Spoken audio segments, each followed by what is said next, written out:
Babangon sa makabayang serbisyo publiko. Ugnayan ng Radyo Pilipinas World Service sa iba't ibang embahada ng Pilipinas upang maghatid ng impormasyon at kaalaman sa mga kalagayan ng ating mga kapwa Pinoy na naninirahan at nagtatrabaho sa iba't ibang panig ng mundo. Babangon sa makabayang serbisyo publiko para sa isang makabayang serbisyo publiko para sa overseas Filipino workers. Babangon sa makabayang serbisyo publiko kasama si Ray Sampang dito sa Radyo Pilipinas World Service. Muli po, isang masaya at mainit na pagbati mula po dito sa inyong bansang Pilipinas, sa inyong inang bayang Pilipinas. Ako po inyong lingkod, Ray Sampang. Muli, nag-aanyaya sa isa na namang edisyon ng programang Babangon sa Makabayang Serbisyo Publiko.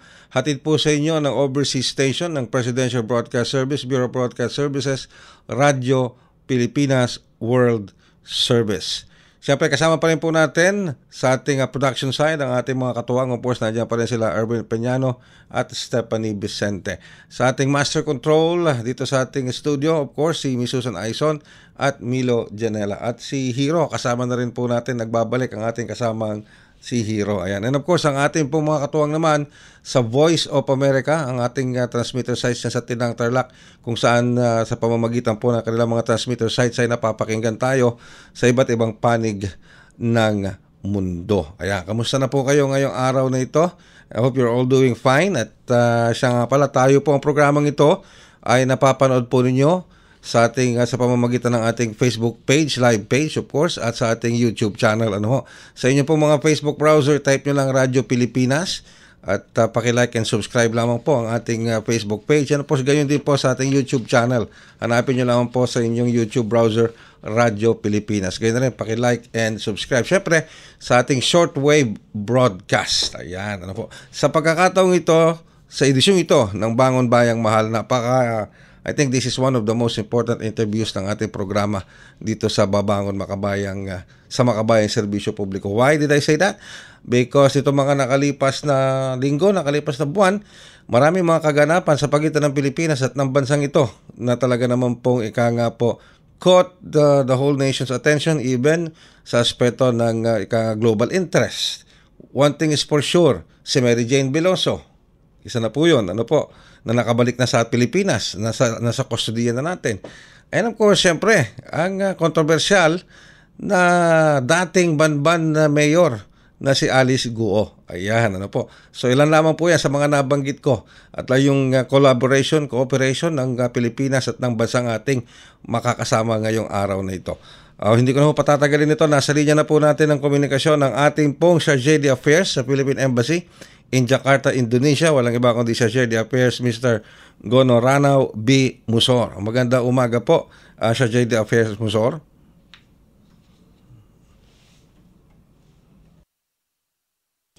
Alright. Chargé d'Affaires, hello. Hello po, magandang umaga. Okay, magandang umaga po sa inyo. And of course, kasama rin natin ang United Filipino Teachers in Indonesia. Walang iba naman kundi si Mr. Herman L. Placer. Magandang mainit na pagbati po muna dito sa Pilipinas, Ginoong Placer. Magandang araw po sa lahat ng tagapakinig ng Radyo Pilipinas at sa mga kababayan natin sa Pilipinas. Ayan, it's indeed a pleasure to have our Chargé d'Affaires Musor and of course Mr. Placer, ang United Filipino Teachers in Indonesia. I have a special place for our teachers sapagkat hindi nyo po natatanong I am a teacher by profession. Ayan, sige Ayan, bago ako naging napunta dito sa trabahong ito, ako yung naging teacher muna. At alam ko rin yung sakripisyo ng mga teacher na ginagawa nila, yung mga guro natin. Anyway, syempre, I'm not giving anything less, of course, sa trabaho na rin ng ating mga opisyales ng ating embahada sa Indonesia, maging sa ating mga officials and staff ng ating mga embassies all around the world. So, unahin ko muna ang aking katanungan para kay Chargé d'Affaires Musor. Chargé d'Affaires Musor, uli po, magandang umaga. Siguro, unang katanungan ko po muna dito sa ating programa is, how would you describe the relationship between the Philippine Embassy and our host country dyan po sa Indonesia, Chargé d'Affaires Musor? Unang-una po sa lahat, magandang umaga po ulit sa lahat ng mga nakikinig at nanonood po sa programa po ninyo. To describe yung relationship between the Philippines and Indonesia, I would say that it is a very friendly, robust, respectful, deeply rooted, and evolving. In fact, last November 24, we celebrated the 75th anniversary of the establishment of diplomatic relations. So, ganun po tagal na po yung relationship natin. And of course, palagi ko nga sinasabi sa mga previous interviews ko po na parang yung yung Indonesia po is parang considered the BFF of the Philippines in ASEAN. Gawa po ng, of course, we're next door neighbors. We're both founding members of the ASEAN. We also have a shared heritage and culture. Marami po doon sa mga kultura po natin, yung lengguwahe, even yung cuisine, marami pong pagkakapareho. So talagang masasabi po natin na very deep and very important yung relationship between the Philippines and Indonesia. Alright. Alam nyo, sa Jade the Affairs Musor, minsan kapag pinagtabi mo ang isang Indonesian at Filipino, halos hindi mo sila ma-separate, di ba? Parang akala mo, minsan napagkakamala mo yung Indonesia, Filipino, yung Filipino, Indonesian. Ganon tayo ka-close. Coming from, sabi na, from a Malay race, Ambassador Musor. Yes. Yeah, tama po kasi din po ako, I'm also from Mindanao. So coming from Mindanao, apart from yung religion, of course, parehong ako, I'm a Muslim, and then Indonesia is a Muslim majority country. But even yung mga other aspects of my culture, nakikita ko rin po yung pagkakapareho po sa Indonesia. So ganun po kalapit po yung links between the Philippines and Indonesia. Alright, Ambassador Musor, so recently na-focus ang attention ng sambayan ng Pilipino, maging ng buong mundo, may I say, dahil po dito sa magandang cooperation, collaboration, pagtutulungan ng Pilipinas at ng Indonesia. One good example is yung pagto-turn over nila kay Mary Jane Veloso dito sa Philippine custody. Nandito na siya sa bansa for quite a while now, last December. And it made a lot of news, locally, maging sa international wires, lumabas din po yan. And of course, yung pong naging tulong na rin ng Indonesian authorities dito po sa dakip o pagkakahuli o pagkakabalik dito ni dating Banban Mayor Alice Goh sa Pilipinas na may kinalaman dito sa mga alegasyon ng election fraud, tapos meron din sa yung scams or pogo workers, etc., etc. So how would you describe that collaboration, cooperation sa Affairs de Musor? Una po yung sa Alice Go, nagpapasalamat po kami na as soon as we contacted yung mga kilala natin sa Indonesian government, mabilis po yung naging pag-action po nga nila. Kaya natutuwa po kami na naging very smooth yung coordination between the Philippines and Indonesia when it comes to turning over Alice Guo. Tapos yung nangyari naman po kay Mary Jane Veloso po, masasabi ko po na it was a pleasant surprise when we got the offer from the Indonesian government to repatriate Alice Go, kasi ilang taon na rin po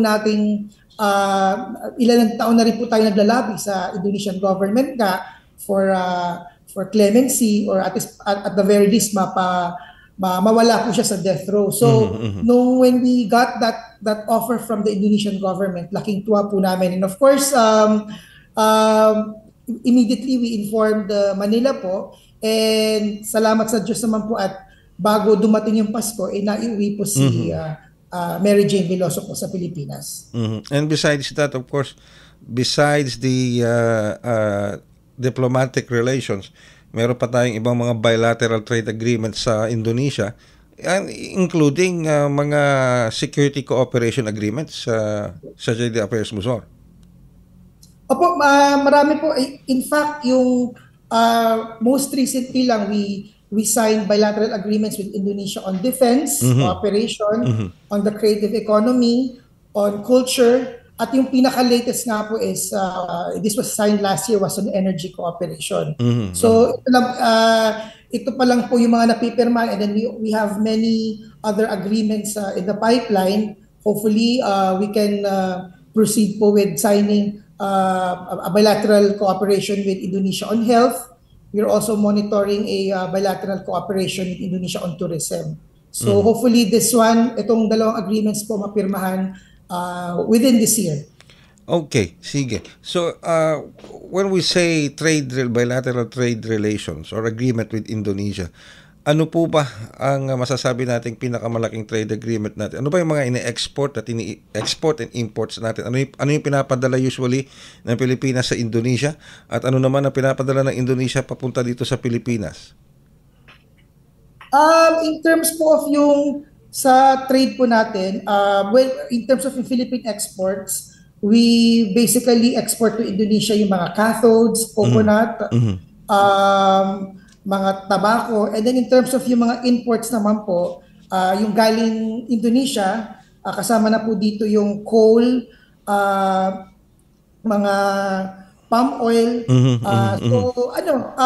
These are just some of the examples of major exports at saka yung major imports po with Indonesia po. Ayan. Pero matanong ko lang po, sa Jade Affairs Musor, nag-iisa lang po ba ang ating embahada sa Indonesia o do we have other consulates or offices under the jurisdiction ng ating embahada dyan sa Indonesia?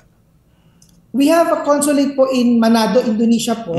So Manado po is located in North Sulawesi. In fact, I think this is considered as the closest point in Indonesia to the Philippines. I think parang by flight, parang an hour or so, direct from Davao to Manado. So, yung konsulado po natin sa Manado mostly covers po yung eastern part of Indonesia, while the embassy in Jakarta covers mostly the western part of Indonesia. So, as far as Aceh in Sumatra, of course, including Java, where Jakarta is located, and Bali. Ayun, okay, sige. Pero ilan po ba as we speak, as far as the data is concerned, gaano po karaming mga Pilipino ang naninirahan at nagtatrabaho sa Indonesia?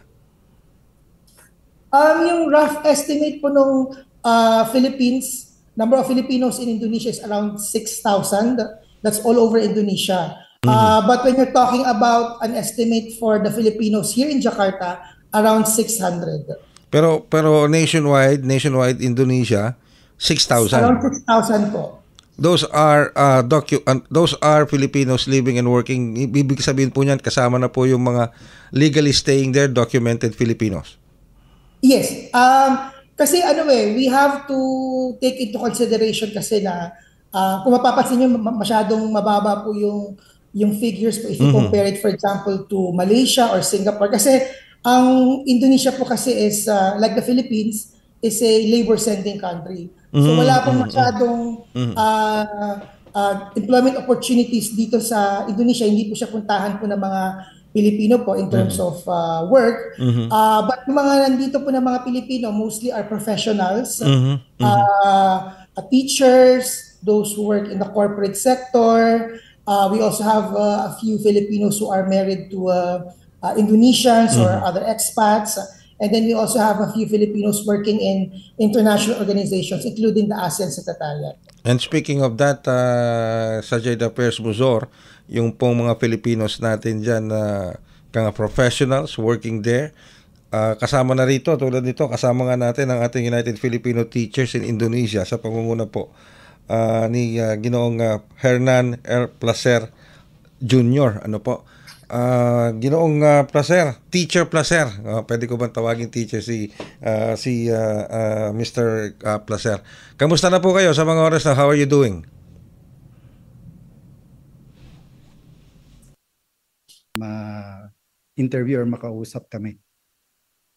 Okay, so ilan po ang kasi nabanggit nga ni Sir J. Affairs Musor na hindi naman ganun karami masyado ang ating mga Filipinos working in working in Indonesia dahil nga labor sending country din sila, manpower sending country din sila.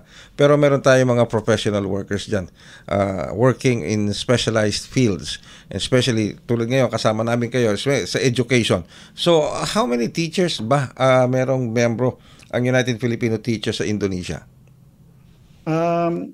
Loosely organization naman po kami, pero sa pagtataya po namin, within UFTI po, pagka nag-organize kami ng event, nakakaimbita kami ng 400 guro. At so far po sa lahat ng mga paaralang international at pribado dito, karamihan po dyan ay meron talagang Filipino teachers. Mm-hmm. So all are concentrated sa mga international schools? And private schools po. Mga private schools at saka international schools. Kasi dito po wala nang category ng international school eh. Puro private schools na lang? Yun po yung category niya. How long have you been working as a teacher, Mr. Placer, diyan sa Indonesia? Ito po yung ika-20 taon namin dito ng asawa ko. Mula po sa public din at private school ng asawa ko. So, nung nagpunta po kami rito. 20 years. 20 years. Wow, matagal na, no? Nasa elementary pa lang yata si si Stephanie. Oo, yung anyway, pero matagal na. Hindi biro yung ganong kahaba ng panahon na ilayo to stay in a foreign country working as a teacher. Pero pamilya po kayo diyan, kasama niyo po ang inyong may bahay. Opo. Dito na po pinanganak yung dalawa naming anak. May 3 po akong anak. So, dito na po naglakihan yung mga anak namin. Mm-hmm. And as a teacher and as a member of the United Filipino Teachers in Indonesia, I think kayo po ang tumatayong presidente ditong organisasyong ito? Opo. Sa kasalukuyan po. Alright. As president of this organization, at probably sa pakikisalamuhan nyo na rin sa iba nating mga kababayang Pilipino sa Indonesia, kamusta po ang working conditions sa Indonesia? May na-encounter po ba kayong problema sa ating mga employers o sa iba pang aspeto ng inyong pamumuhay dyan sa Indonesia?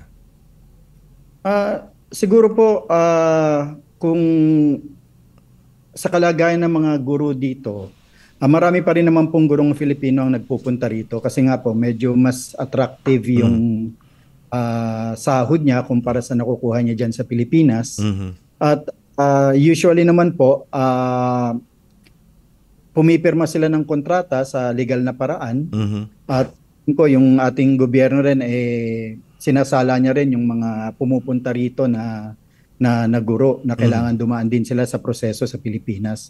So medyo safe sabihin na medyo mas okay yung kalagayan ng mga teachers dito. Yun po, syempre naghahanap pa rin ng mga greener pasture yung ibang teachers pag nandito sila sa loob ng Indonesia. Okay. Magkano ba sinasweldo ng isang guro? Let's say a starting teacher dyan sa Indonesia. Sinusweldo sila, ringgit ba? Paano ba ang local currency or dollar o paano po? Indonesian rupiah na po lahat. Rupiah. I'm sorry, rupiah. Oo. So rupiah na ang sweldo nila.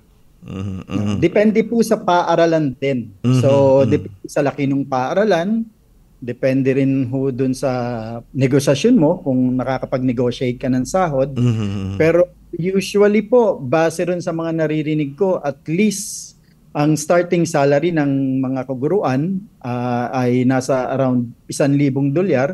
Tapos meron po kasamang housing allowance. Usually po, libre yung mga bahay niya. So tax-free na po yun. Tax-free? Pero merong ito din. Apo. Hindi kataka na magdagsaan dyan yung iba nating mga kababayang guro. Saka na, tax-free lahat. May pabahay pa. May pabahay po. Usually either housing allowance po or merong housing talaga na allocated. Yung po depende po yon kung sa paaralan. Kasi meron naman po tayong tinatawag na mga experienced Filipino teachers na. So pagka pumapasok sila, nakakapag-negotiate pa po sila ng mas mataas doon. Uy, okay. Pero kamusta naman po ang pakikipag-ugnayan ng ating embahada ng Philippine Embassy natin dyan sa Jakarta, Indonesia, sa ating mga Pilipino, particular sa inyo pong asosasyon? Napaka-active po ng ating embahada, lalo na sa mga pangangailangan ng mga Filipino rito. At lagi naman po kaming merong dialogue. So pag dumating po yung halimbawa yung bagong ambassador, so sa ngayon po dating tayong bagong ambassador ngayong taon na to. So nagka-courtesy call po ang mga iba't ibang organisasyon. Meron din po kaming taunang pagtitipon sa actually po sa ibang lugar yan sa Indonesia. So recent po yung nung 2024 yung aming Paskong Pinoy na po ng halos 1,000 mga Pilipino dito sa Jakarta. So active po tayo doon. So lagi pong may ugnayan naman yung mga iba't ibang community groups sa Embahada ng Pilipinas. Ayun, okay. So alright. Pero bago ko bumalik kay sa JD Affairs, Musor, Ginoong Placer, matanong ko lang ano ang naging reaction ninyo, damdamin ng ating Filipino community nang malaman ninyong tinon-over na muli o tinon-over na ng Indonesia sa Philippine government yung ating kababayang si Mary Jane Veloso? Kami po sa UFTI, actually kasama rin po kami ron sa nanalangin nun eh. Nagkaroon ng vigil nung na dapat ma-firing squad si Mary Jane Veloso. Actually, kung di po ako nagkakamali, nagpadala rin po kami ng 2 counselor dun sa lugar ng kanyang piitan noon. Meron po kaming mga 2 counselor na miyembro ng UFTI na nag-volunteer na makapunta ron. So kami po ay natutuwa at nananalangin na sana ay lubusan na rin siyang makalaya at sana ay wala mabiktima na mga Filipino dito sa Indonesia or sa iba pang panig ng mundo na mailagay sa ganung kalagayan na sinapit ni Mary Jane Veloso. Ayun, alright. I'll get back to you, Teacher Herman Placer Jr. Huwag muna kayong bibitaw sa linya. Balikan ko lang si Ambassador, si JD Affairs Musor. Sa JD Affairs Musor, siguro sa susunod kong katanungan para naman sa inyo bukod kasi kay Mary Jane, yung successful na pagbabalik dito ni Mary Jane sa Pilipinas, meron pa ba tayong ibang mga kababayan na sa kasulukuyan ay nasa mga piitan at nakaharap sa mga kaso dyan po sa Indonesia? Meron po, may 6 po tayo na ngayon incarcerated po in Indonesia. Yung 3 po doon is life sentence. So ano naman po, patuloy naman po yung pag-monitor natin po sa kaso po nila. In fact, nag-schedule po kami ng jail visits. Tapos yun din, through the use of our legal assistance fund, pag kailangan po for example ng lawyers, nakapagbigay po tayo. And then ang DFA din po minsan nag-sponsor din po nung visits po ng mga pamilya po nila nang sa ganun po mabisita rin po nila yung pamilya po nila na nakakulong po dito sa Indonesia. So ano naman po, regular naman po yung pakikipag-ugnayan po natin dito sa mga kababayan nating nakakulong dito nang sa ganun at least kahit nakakulong sila, nararamdaman pa rin po nila na hindi rin sila nakakalimutan ng Philippine government. So liwanagin ko lang po sa JD Affairs Musor, 6 yung kasulukuyang nasa mga piitan ngayon. At without naming their names, para hindi naman yung ma-protection na naman ang identity nila at identity ng kanilang pamilya dito sa Pilipinas, ranging from what charges are they facing? Well, karamihan po ay drug-related po. Drug-related. Pero ano ito? Life imprisonment. Wala na yung bitay na hatol dyan sa Indonesia. After ni Mary Jane Veloso po, wala na po tayong kababayan po on death row. So yung 3 po, life imprisonment. Yung 3 life imprisonment. Yung remaining 3, ano yung kaso? Remaining 3 naman po is may specific na number of years that they will be imprisoned. Pero 2 po doon actually will be released this year. Uy. Tapos yung isa naman po, ongoing pa po yung trial. Okay, sige. At least yung 2 anytime soon within this year makakauwi na. Yung 3, life imprisonment, kasi wala nang death penalty sa Indonesia. All right. Sige, pero ito kailangan may habol ko tong tanong na ito alam naman natin na malapit na po dito sa Pilipinas ang midterm elections, midterm elections sa Pilipinas. At syempre hindi po natin kinakalimutan, lalo na dito sa World Service, ang mahalagang boto ng ating mga kababayan living and working abroad, ang ating mga overseas Filipino workers, Filipinos living and working abroad. Kamusta po ang paghahanda ng embahada para po sa midterm elections, para naman po makapili ang ating mga kababayan nasa ibang bansa ng kanilang napupuso ang mamumuno sa bansa ngayong midterm elections? Sa ngayon po, we have around 2,423 registered and eligible voters. Tapos po yung mga naproseso po nating mga nagrehistro po from 2023 to 2024 is around 316. So ito po yung mga bagong nagrehistro. So naisama na po dun sa figure na 2,423. Yung embahada po natin dito sa Indonesia at yung konsulado po natin in Manado, kabilang po sila po dun sa mga posts na in-identify ng COMELEC, wherein ang gagamitin po na mode of voting is yung online voting. Yun, online. So magkakaroon po kami ng training, I think by March. Hinihintay lang po namin yung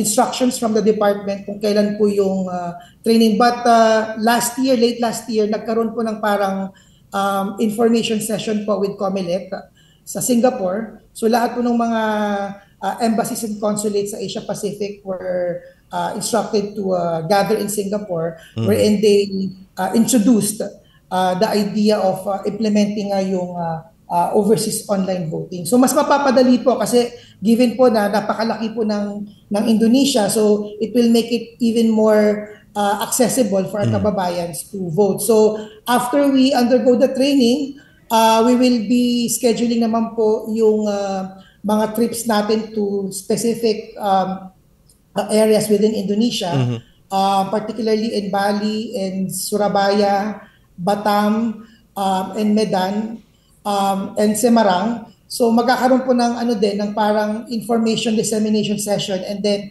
after that, magkakaroon naman po na yung actual voting po. So para ma-monitor po namin yung pag-vote po nila using the new system. So we're excited na at least mas modern na ngayon, mas mabilis, and more it's easier for our kababayans to exercise their right to vote this coming midterm elections. Okay, and with that, we're going to bring to a close another edition of Babangon sa Makabayang Serbisyo Publiko, but siguro a short message lang po from our United Filipino Teachers in Indonesia President, Mr. Herman R. Placer. Go ahead po, Teacher Placer. Muli po maraming salamat sa paunlak, at sana po sa ating mahal na Pilipinas na sa mga hinaharap po, ang mga guro po ay hindi nalalabas ng bansa para magturo kung ito po ay matutugunan sa ating bansa.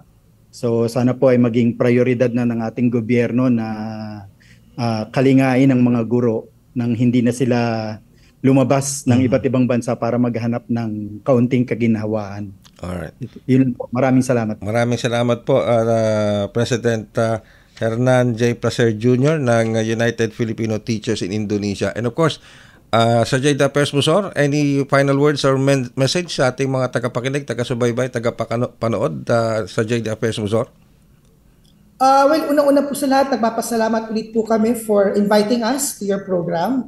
And para po sa mga nakikinig, lalong-lalo na po dun sa mga nandito po sa Indonesia po, we look forward to successfully and peacefully conducting yung midterm election. So, abangan na lang po natin yung mga susunod na mga advisories from the Philippine Embassy tungkol sa nalalapit na midterm elections. And nabanggit ko nga po na we are celebrating yung 75th anniversary of Philippines-Indonesia relations. So, year-long celebration po ito. So, until now, until November of this year, magkakaroon pa rin tayo ng mga activities and programs para po sa mga kababayan po natin. Of course, sa mga local Indonesians and other expatriates in Indonesia. So just visit lang po our Facebook page, our Instagram, and our website for updates kung may mga programa po kami na activities wherein our kababayans are invited to